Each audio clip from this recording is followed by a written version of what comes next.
Thank you all for joining us. I'm going to ask Pushpa to give us an overview of the report. This is a report that came into being as part of a consortium effort between Catalyst Now and GuideStar and Matthew and Amita and many partners. And the idea really was, given the level of perhaps misunderstanding or confusion about the not for profit sector and the NGO sector that seems to abound both in corporate India as well as in the government. Uh, would it make sense for us to actually put some of this information down in terms of numbers, in terms of trying to understand through primary and secondary data what the sector contributes to not just economy, but the development of India and the idea of India? We reached out to Pushpa, which many of you know is with GuideStar, and they then in turn reached out to literally hundreds of thousands of not-for-profits and NGOs and individuals and culled this information, which when it came together was so interesting. And that really, in many ways, has inspired us to do a follow-up report. And we hope that year on year, we're going to be able to come up with constructive solutions, suggestions based on the data, and of course, continue to update the data. So, to give you all an overview of the report, I'm going to ask Pushpa to give us a sense of what happened, what was the process, and what were some of the results, and then we'll do a Q&A. Pushpa, over to you. Thanks, Sanjay. And it's almost like 2 years since we had that fantastic launch, the launch pad that you create, you have at the JLF, and sense of kind of deja vu today. Yes, so it was a fascinating experience for me at GuideStar. I've been spending over 2 decades in the nonprofit space, and GuideStar was 15. We turned 15 yesterday, and have been delving so much into nonprofit data. But the coming together of the CSO coalition, so many people working together and gathering data, like Sanjay said, the secondary and the primary. To begin with, it was the study of the first of its kind that gave us a good feel of, the dimensions of the sector. And I think as we do further editions, we should be able to kind of dive deeper into various aspects of the sector. But it's been fascinating. And in the last 2 years, whoever we've been speaking with or showing in various forms, there is the e-copy of the report. We also have a few of these hard copies of the report. Everyone has kind of given a feedback saying they got to know at least a few facts that they weren't aware of. And for me itself, it's been a greatly illuminating and enlightening experience. So let me try in the next few minutes. Sanjay, how many minutes would you give me?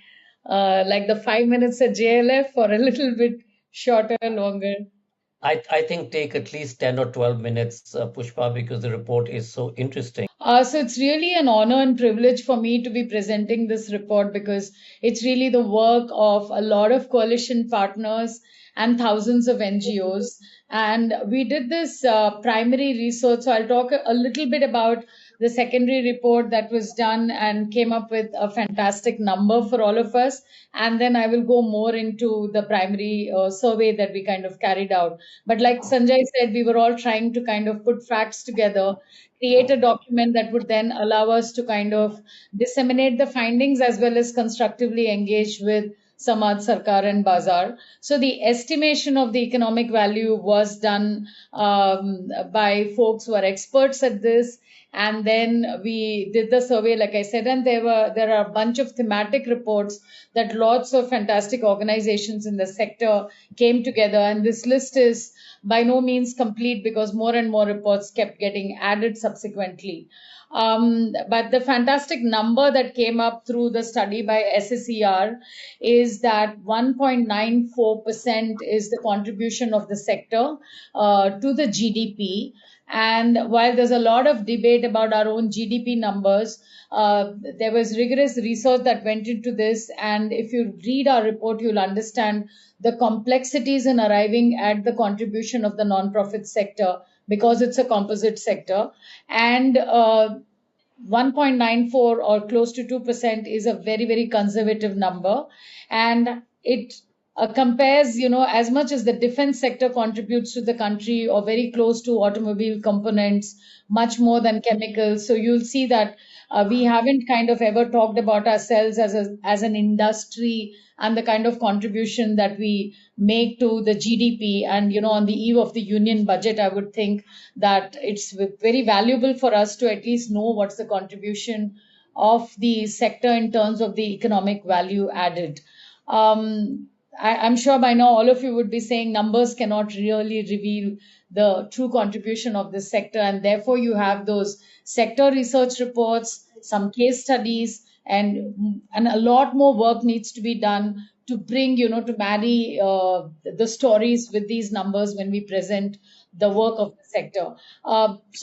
Now jumping into the sector survey that we carried out, the primary research, we were guided by Professor Ankur Sareen at the IIM Ahmedabad, who heads the public policy team, and our own team at GuideStar India, with inputs from Matthew, Sanjoy, and all of the other fantastic members of the coalition, the organizations who are members of the coalition.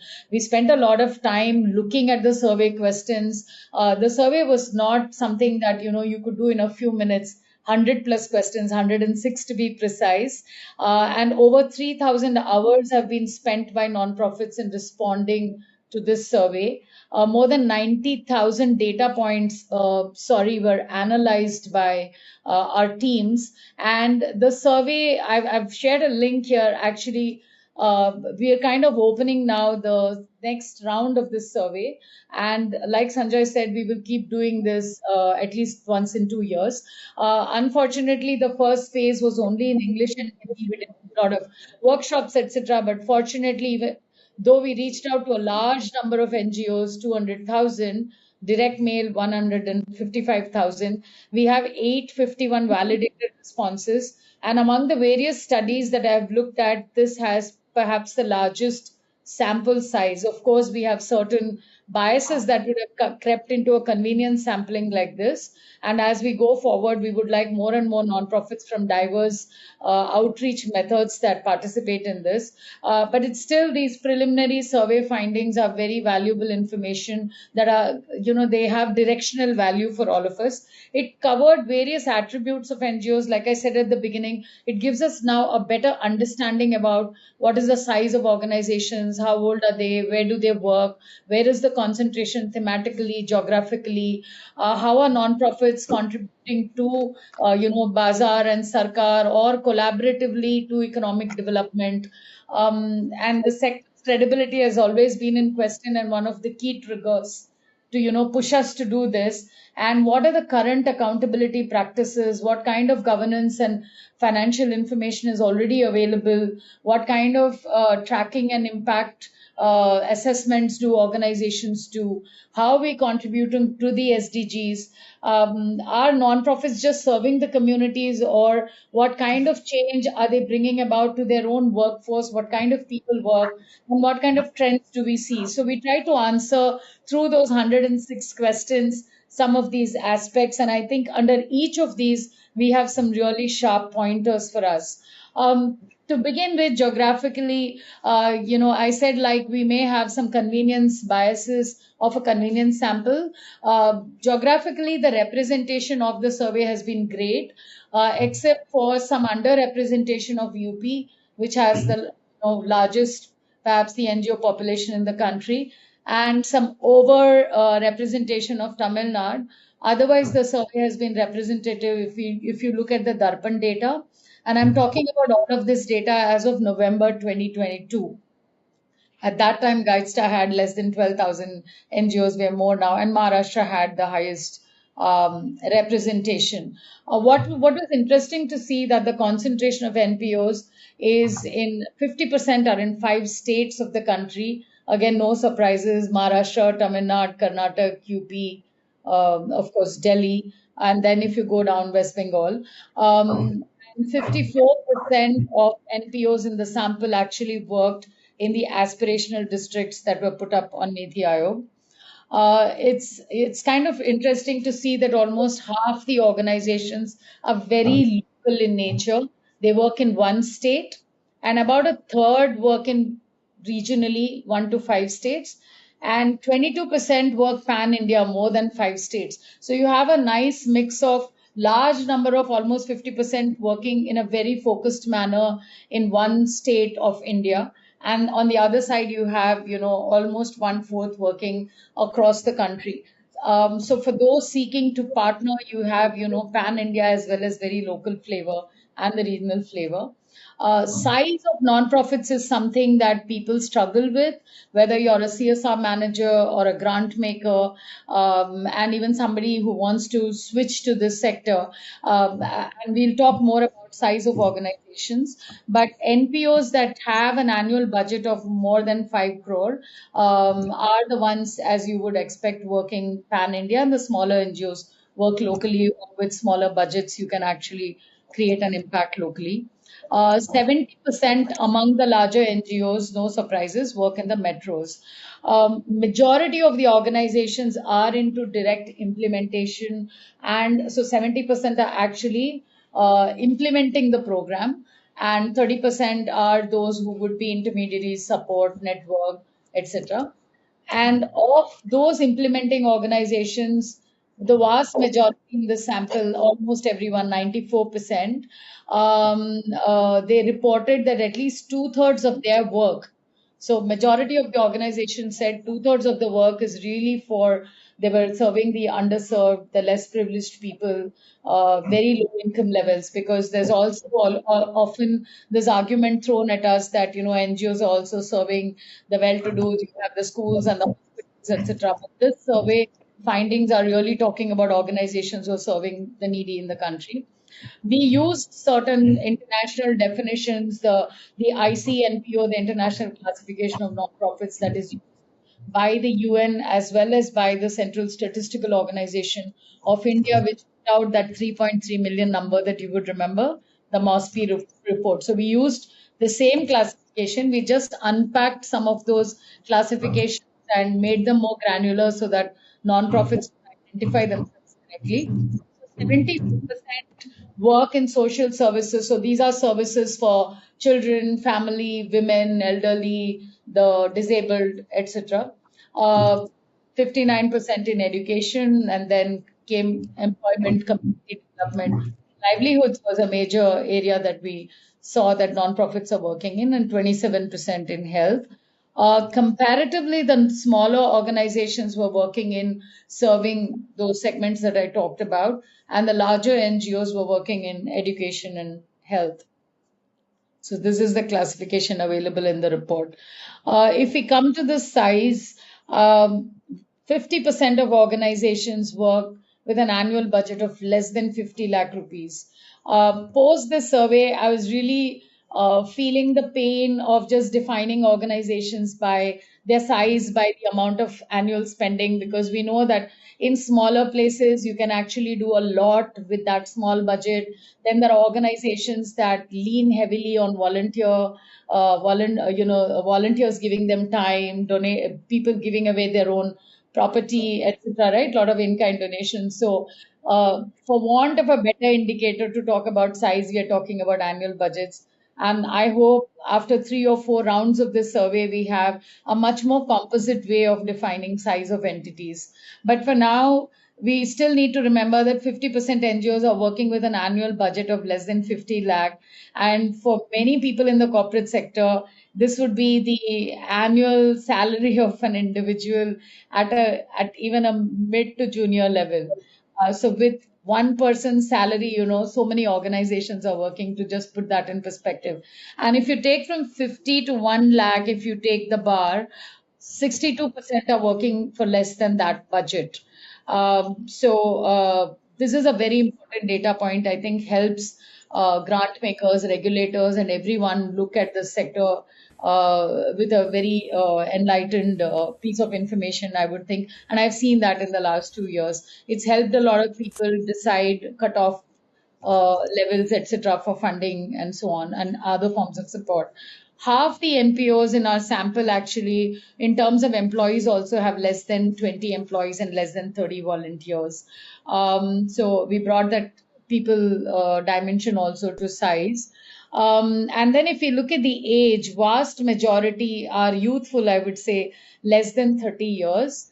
Most NPOs are less than 30 years, and over half of the NGOs are less than 20-year-old organizations. So this is 2 years ago, but still, you can imagine that the vast number of NGOs are still organizations that are not very old, so they could still be very agile, very nimble. The 20 plus organizations we believe have history and impact information to talk about. Organizations younger than that perhaps have more of tech and stuff to kind of start talking about their work.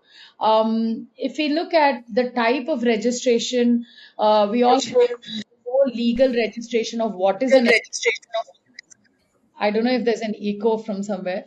So it's a derived definition, right? NPO, NGO. So the country recognizes that societies, public charitable trusts, in Maharashtra, Gujarat, you have the separate act for that, and the others they register on the sub-register, and the Section 8 company earlier, Section 25.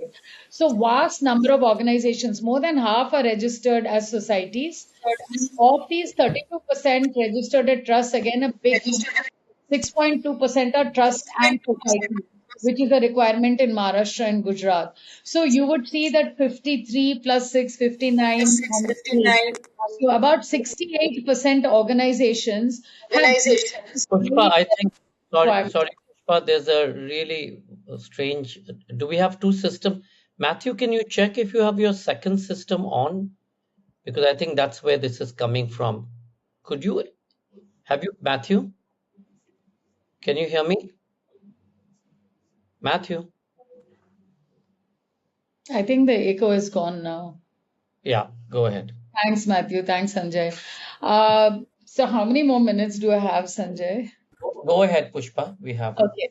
another time. So this information is very valuable for me, and I would request others to appreciate this. That a lot of people think that nonprofits don't have a lot of reporting requirements, though within the sector we know how difficult it is reporting to FCRA and income tax. But even otherwise, we have chosen as a sector, most of us, to have a democratic form of setup. So more than 50% went for a society form of registration, which has regular elections, elected governing body members.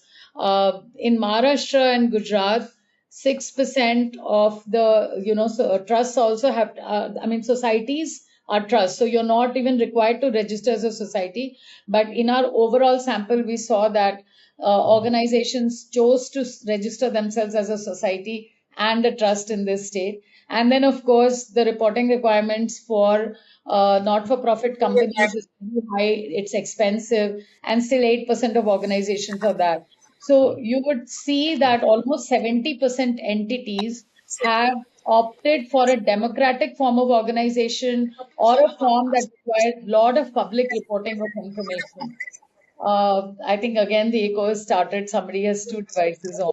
Request you to please turn it off. Going further, in our sample, most of the tax exempt under income tax, like section, they have their 12A, 12AB registration, or they have the 1023C. They're recognized as tax exempt entities and very high level of reporting through their ITR 7 form and an audit report under 10B, 10BB, etc. And I think some of our audience members are also non-profit members. And if you look at these documents, they actually they're like your horoscope. They really extract a lot of information from the organization. And NPOs with an FCRA registration in our sample were more than 50%, though in the country there are just about 16,000 entities that have an FCRA. So our sample could be a bit skewed in terms of both of this. More than 78% of the mid-sized and large organizations, as expected, have FCRA. The smaller entities, only less than 40%, 37 had FCRA. If we now switch to what are the existing systems of accountability and public transparency, we took very simple indicators to find this out. 77% of NPOs put up their audited accounts. I mean, their accounts are prepared, audited, and publicly available. It's not mandatory to make your accounts publicly available unless you have an FCRA. And I said only 16,000 NGOs in the country have FCRA and only 54% in our sample had FCRA. Still, a majority of NGOs voluntarily put up their information in the public domain. 84% of NPOs are reporting their governing body member details on websites or public sources. To those of you who are not familiar with the sector, if you go to the Darpan site of Niti Aayog, you actually see the governing body member details of all the charities, and there are about 350,000 organizations now, close to 300,000 organizations on that site, and 350,000 on the income tax exempt list, which is in the public domain. So all of this information is available if you search and try to find out. And of course, if you come on GuideStar India, organizations are submitting far more information. If we also asked organizations, how do you track your activity, your output? We didn't go that far as impact because, organizations, many of them are small, and impact assessment is an expensive proposition.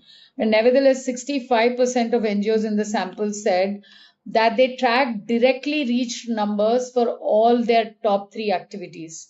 So wherever they are directly impacting lives or the community or other entities, be it animals, other wildlife, all kinds of entities, they are tracking 65% NGOs are tracking all of their top 3 activities. So you know that organizations are into multiple activities. 25% said that they track at least one of their top 3 activities. And 84% who track these numbers said that these can be independently verified. So that's again speaks volumes for the sector. Especially, we're talking about the social stock exchange, and I'm closely involved with the formation of the social stock exchange and the kind of requirements they talk about there. And some of the stakeholders think that those are new to the sector. I keep telling them that these are already practiced by NPOs in the sector, even without being mandated. Voluntarily, organizations have embraced high levels of transparency and public accountability. The survey was also very helpful, and this was an eye-opener for me, and thanks to some of the questions that came into the survey. How is the sector contributing to lifting up socioeconomic life? So besides the 1.94% that we talk about contributing to the overall GDP, this is coming from working, like we said, 47% work in very locally in that one state. And we said that 62% are smaller than 1 crore. So organizations are really working for the underserved in the most difficult to reach areas. And these organizations said that 47% are the biggest source of formal employment in more than half of the geographies that they work. This is, I think, a very important statistic that all of us should quote when we are trying to make out a case for the contribution of the sector.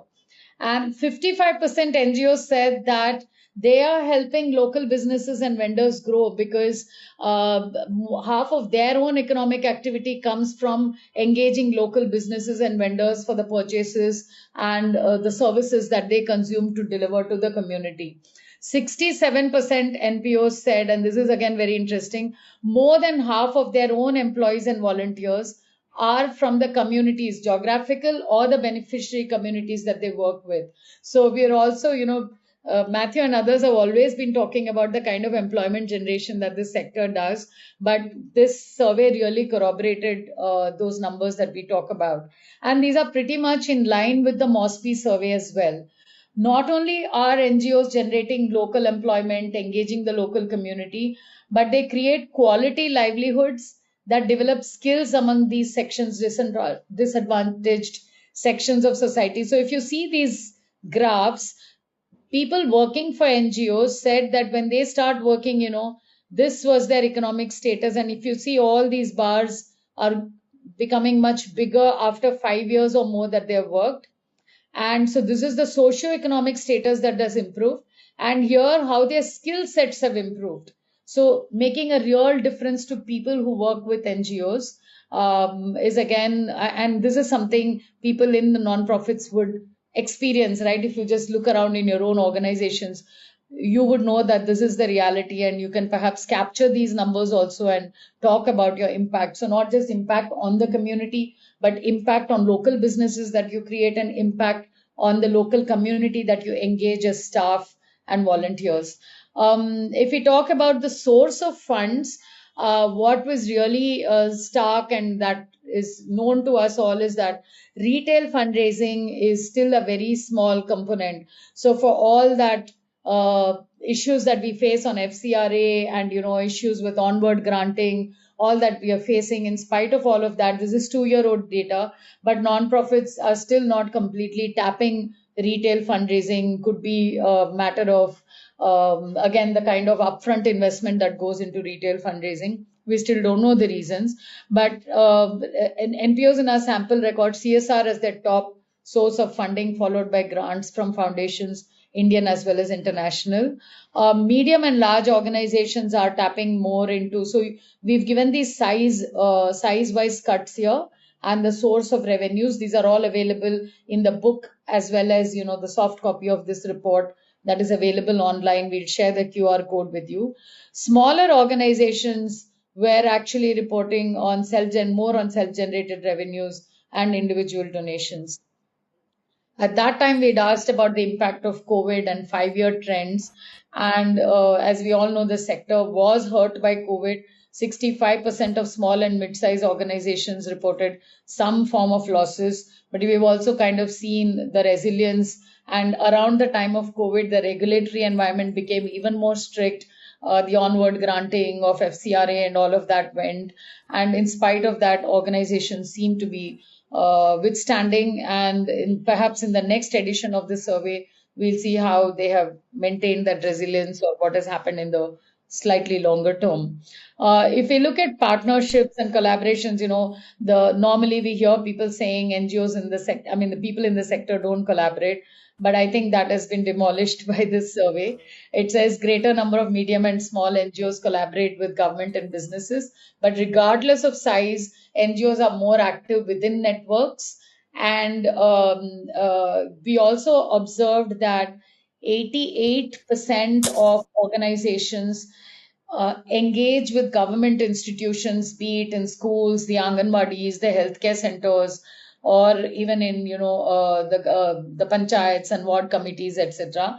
And therefore, it's really hard to figure out why, with us, were 88% of NGOs working with governments, why are we still having this major trust deficit?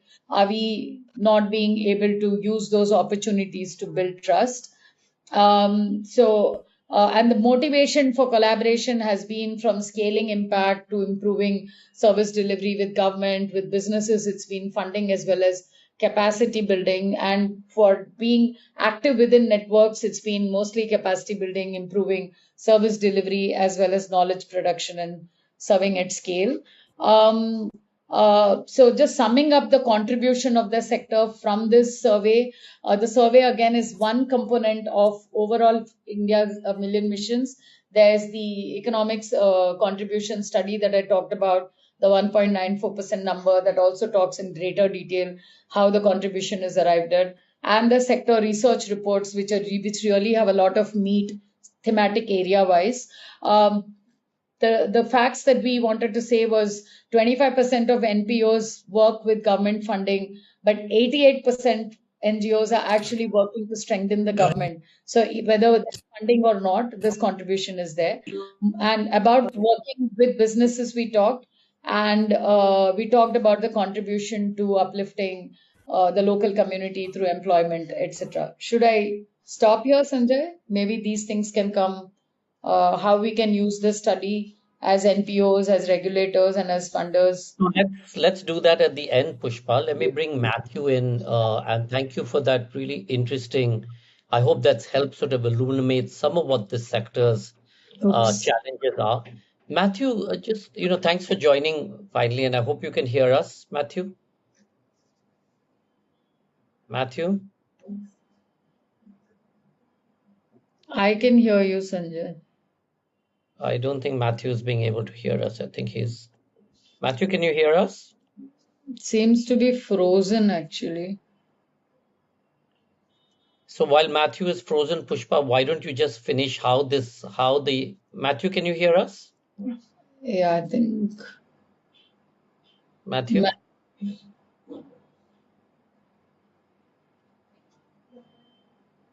I don't think he can hear us, Pushpa. Pushpa, will you just tell us how this report has helped, as you were saying, the sector? Matthew, can you hear us now? Pushpa, why don't you go ahead? I'll check with Matthew offline. Okay. What we were suggesting is that, for nonprofits itself, like our survey said, while a vast majority are still younger organizations, less than 20 years, we still have sufficient number of entities who are more than 20-year-old. And when we had a panel discussion after the report was launched, we had eminent people. We had Aditya Natraj and we had Farida ji, etc. And Sanjay, you and I were on that panel, and they kind of said it takes 20 years for the evidence of all the hard work to become very visible. And it happens over a period of time, and perhaps the organizations by then don't feel the need to talk about their work because they are well established with their own work. But it will be a great service to the sector as a whole if organizations that are more than 20-year-old or who have this entire track record of the impact that they create, if they were talking more about their results, so that it kind of helps us establish, build that visibility for the sector and establish its credentials. So that was one suggestion. The other is that, in the survey, we were just talking about directly reached numbers, because a lot of nonprofits are still not able to talk about their output numbers, their impact numbers. And while we appreciate that, that is also time consuming and resource intensive. And we find that most nonprofits, we don't have standard definitions and indicators to measure our work. But if there are a great number of NGOs in education, health, and areas where where there are standard indicators, right? Like how many students are you reaching out to? How many hours of teaching? So at least can we start using certain standard indicators so that we gather that data and we can aggregate it and say, as a sector, we are educating so many kids. As a sector, we are doing, able to cater to the health needs of this number of people, this size of population. So it would be really useful if organizations started talking about certain standard indicators and numbers of reach as well as output. The other aspect that we noticed is that we're not kind of talking enough about the communities that we serve, the situations in which they are, right? We are not using enough descriptors to talk about the real challenge. So we're not showing the delta.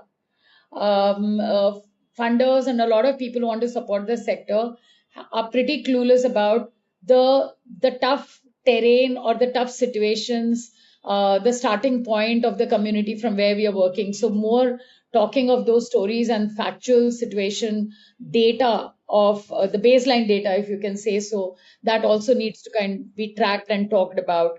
Voices of the community, we are not bringing that much into the front. So what are some of the things that we can do? How can we benchmark? And when we, in all our proposals, can we give a little view? I'm not trying to plug for this report. This report is not of the coalition, it's of the sector and everyone. But start using this and, enrich your funding proposals, your own reports with data points talking about the sector, 1, 2 important points, so that you're also able to kind of give people a perspective beyond just your proposal, and also start benchmarking. Like there are these sector reports that we have in this hard copy as well as soft copy. Start kind of referring and benchmarking your organization. If there are any regulators around or you have access to regulators, do share this report, because they need to use the Pareto principle, the 80-20. For good or bad, at least income tax has now two forms for audit report, 10B and 10BB, right?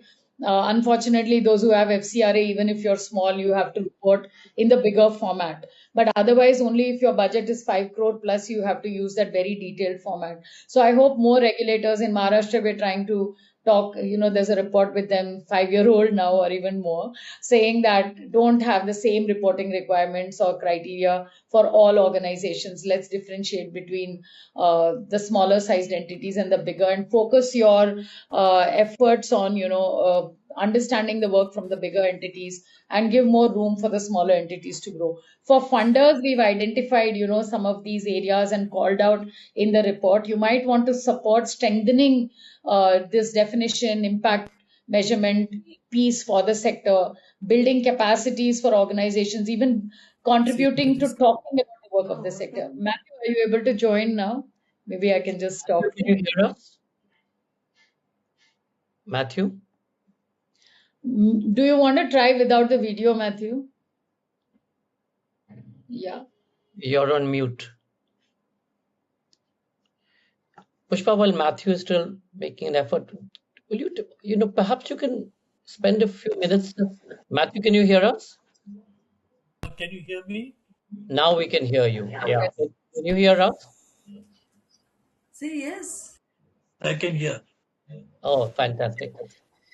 Matthew, so Pushpa's done a fabulous presentation of the report. So a very quick question to you is, not a quick question, but a question to you is, what in your mind is the reasons for the kind of um, trust deficit that seems to exist between uh, government, corporates, and the not-for-profit and NGO sector?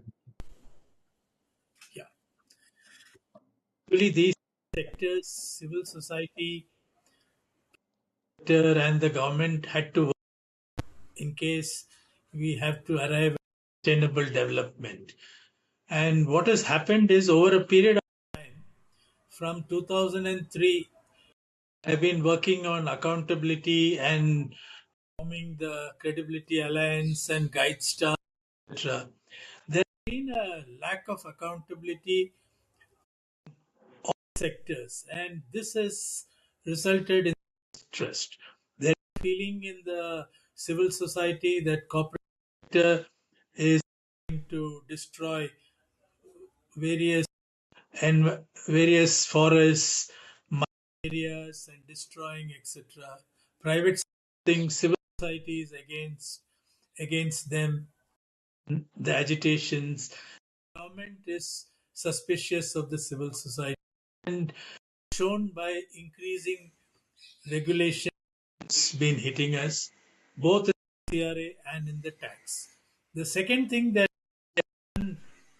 in for this sector is they are not allowing business entities to function. So if you, in case you do some form of income generation, craft or publish books, etc., they are charging a tax on it, and as a result of it, the sector will not be sustainable. So these are some of the causes of mistrust, and the government has been using regulation as a pretext to beat us.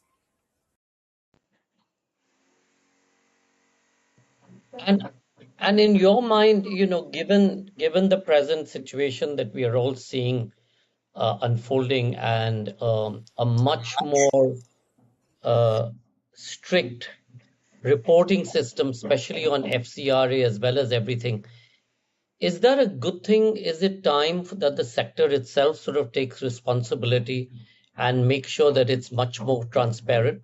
I mean, for example, say uh, Pushpa's Guide Star sort of lists hundreds of entities, or in this case, thousands of entities, but not all of them provide all the information. I think a large percentage does, but can we become far more transparent as the sector?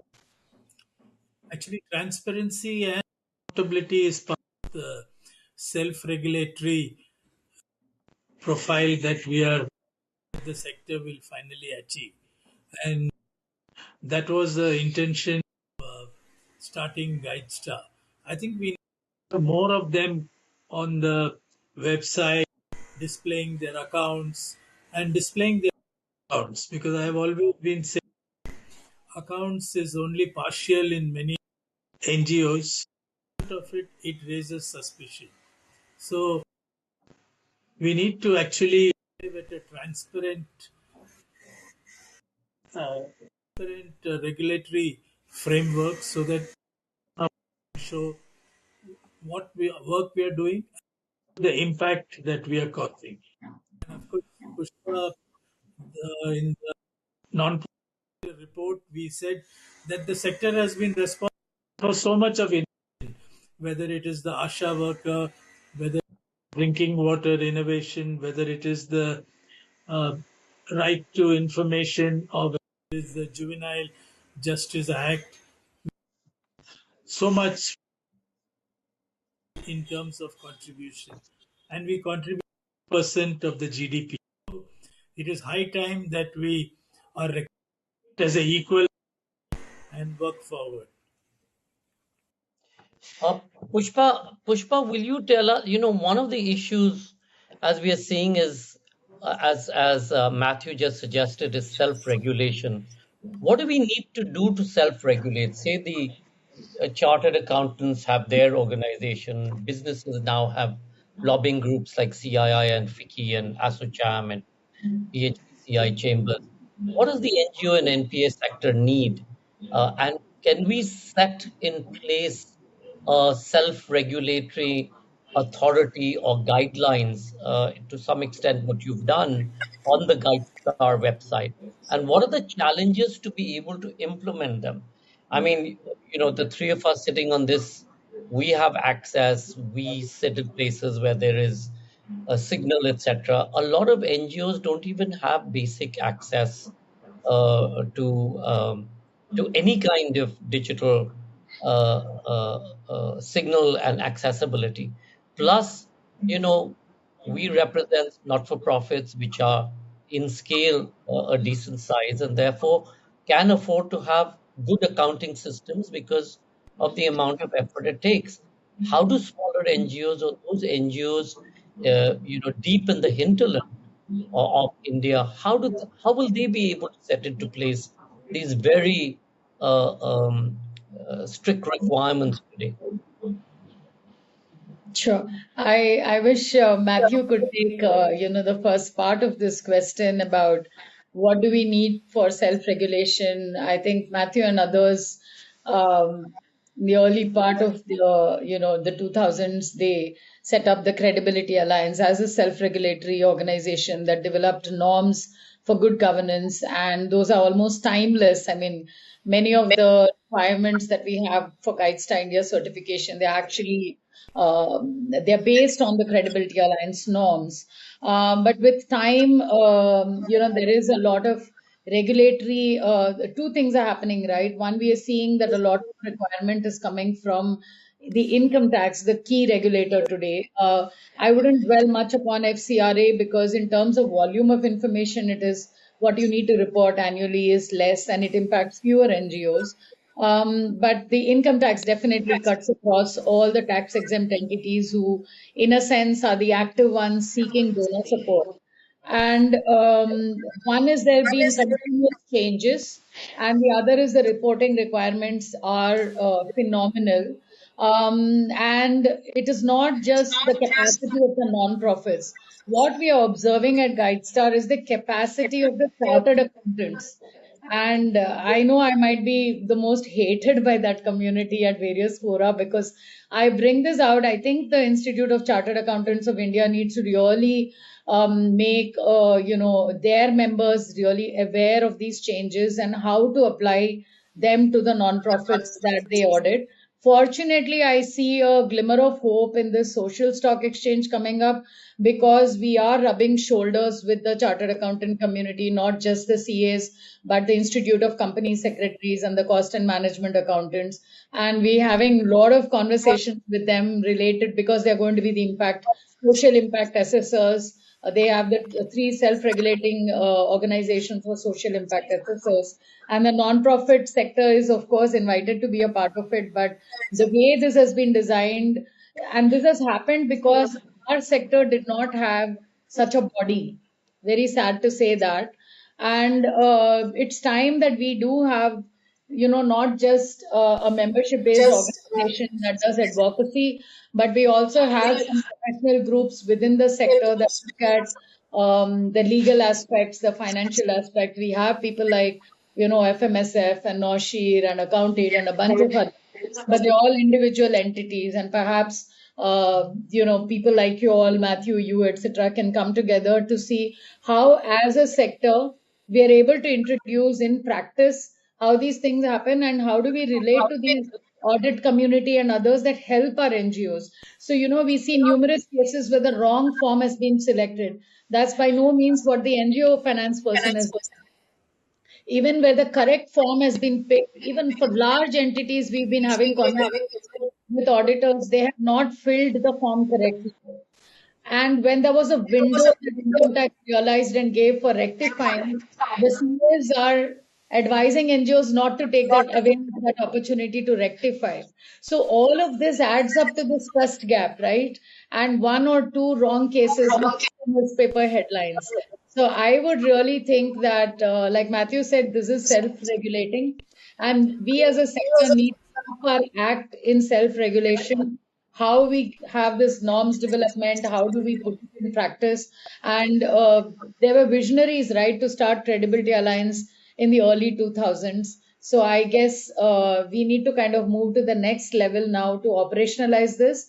And perhaps the funders, the philanthropists who care about this deeply, about systems change, should support this kind of work so that the capacity building, I think a bunch of people are already doing that. How do we build the capacity and the awareness of nonprofit leaders who can then proactively take up this self-regulating piece at the NGO level?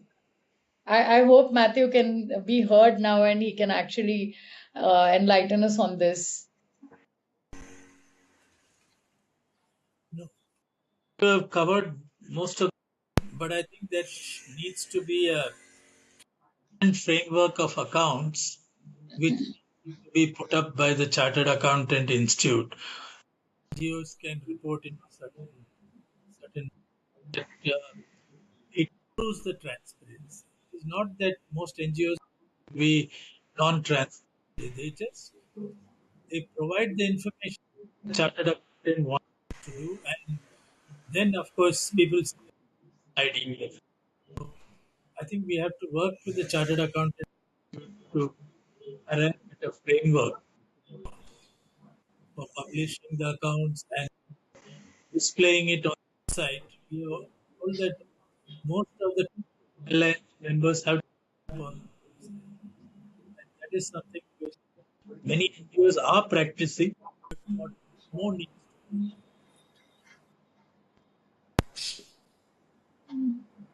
And one area, Sanjay, if I could add to Yeah. what Matthew said, we find that in terms of governance, so accounts and financial data is one important piece that can help establish the sectors, voluntarily how we show ourselves. And like Matthew said, there is actually that accounting guidelines put out by the CA Institute. While it hasn't become an accounting standard, some of the chartered accountants actually embrace that and do the reporting. And we also encourage at Guides to India also, we do training sessions on that. So we would request organizations to embrace that. And second is about governance. We find that there isn't adequate transparent reporting on interested party transactions, and by no means the law says you cannot remunerate your board members. It doesn't say you cannot have your board members related, etc.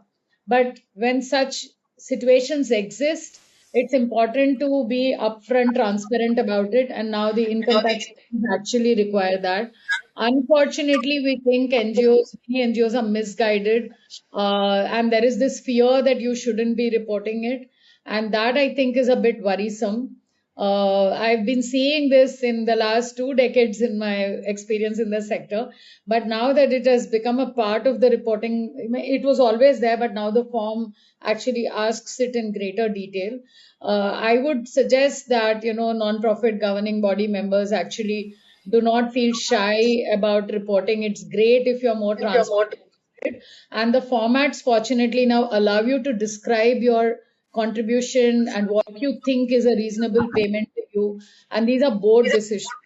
So I would say that we also need more on the governance side, capacity building as well as being more forthcoming in reporting.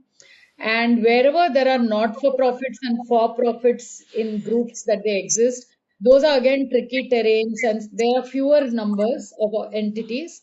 But these again, the sector should be proactive about educating the regulators why these exist and how they are in the greater good of the country. And so that, these are not in a negative light. Rather, there is, we kind of take this upfront and talk about it in the media as well as to the regulators, to the funders and decision makers. So thank you, Matthew, thank you, Pushpa, thank you, folks, for listening in. I'm not sure how the Q&A works on this, but I'm going to sign off. Just to say that, it's also time that the not-for-profit, the NGO sector really pushes back. It's not that we have to always sit back and listen and be on the receiving end. I think we can also stand up and demand from the other side equal transparency. We know that when it comes to government transparency, that's not necessarily gold standard when it comes to spending our taxes, or when it comes to accountability. So, what we do need to demand is streamlining of processes, streamlining of reporting systems, ensuring that where government is responsible for giving out grants, these are done on time. A government cannot expect reporting systems to be